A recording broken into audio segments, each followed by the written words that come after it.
We're going to start with Russell Wilson.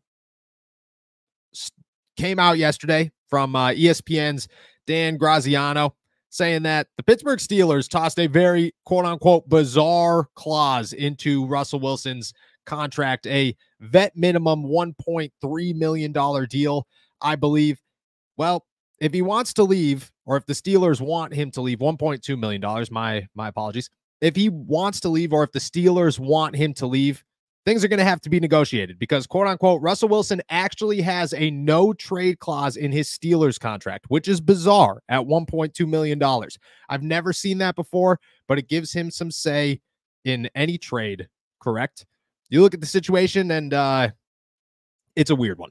It's a weird one. It doesn't mean anything. Now, anybody who's sitting around talking, oh, the Steelers aren't going to trade Russell Wilson. No, duh. The Steelers are not going to trade Russell Wilson. But that's where this conversation starts, is you look at this and you just think about the bizarre, what are we making headlines of? And that's kind of what this conversation is sometimes you got to call out that we are just talking about nonsense, and this is a little bit of nonsense. Russell Wilson isn't going anywhere. The Pittsburgh Steelers would have no reason to trade him, and the only reason that they would trade him is if, well, he stunk and he got benched. And at that point, Russell Wilson's probably the best backup quarterback you could possibly have in the NFL. And if he was to get a trade offer, if the Pittsburgh Steelers were to get a trade offer at some point from the worst teams in football, the New York Giants, the Carolina Panthers, the Tennessee Titans, whoever you want to toss out there, there is literally zero chance that a 35-year-old Russell Wilson's going to look at his options and say, I'm going to ride the bench in Pittsburgh, or I'm going to go get another starting job in Carolina, New York, Tennessee, wherever, and go compete there. And he's going to say no. Makes no sense. I've never heard of a no trade clause in a 1-year, $1.2 million deal, especially for a guy that old who isn't guaranteed anything in Pittsburgh. I mean, it is nonsense. I'm going to let you give you a little piece here. How big of nonsense is it?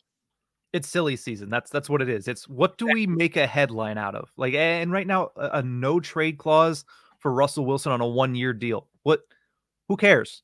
Okay. Yeah. Were they going to trade him anyway? He's supposed to be the starter in week 1. Where are we going to go between week 1 and what is it? Week 7, 8 at the trade deadline, where it's like, oh, well, now they want to trade him in week 7 or 8. It's like, no, what are you going to do? Have Kyle Allen as your contingency plan going into the back half of the season? So I don't understand how this is a headline. I understand.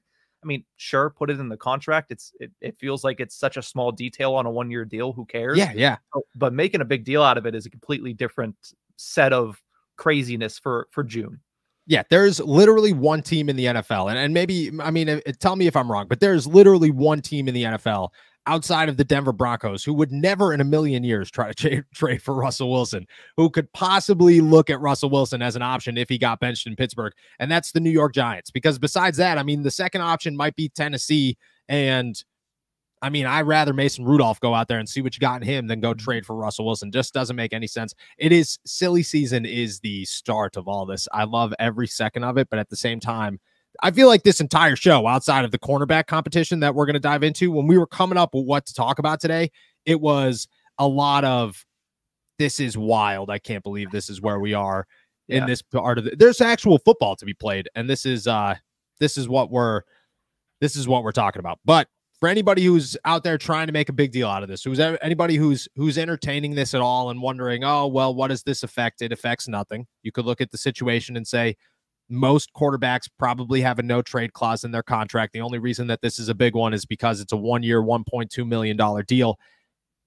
And the Steelers, for right now, have no intentions of trading Russell Wilson. If he got benched, there's no intentions of trading Russell Wilson. He's as good of a backup quarterback as it comes in the NFL. And when the Steelers first signed Russell Wilson, or first had those conversations, I was told that the initial plan was hopefully Kenny Pickett beats him out in training camp, and Russell Wilson's the best backup quarterback in the NFL.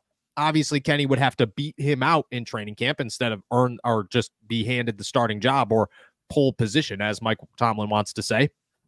But I think it's just it means absolutely nothing. And if worst case scenario happened, the Pittsburgh Steelers did need to trade Russell Wilson, I'm pretty convinced that him and his agent would not sit around and say, nah, I think we're going to waste the final year or two of our career in Pittsburgh on the bench. I think that's what we're going to go for here, because that's certainly going to help our cause. No, not going to happen.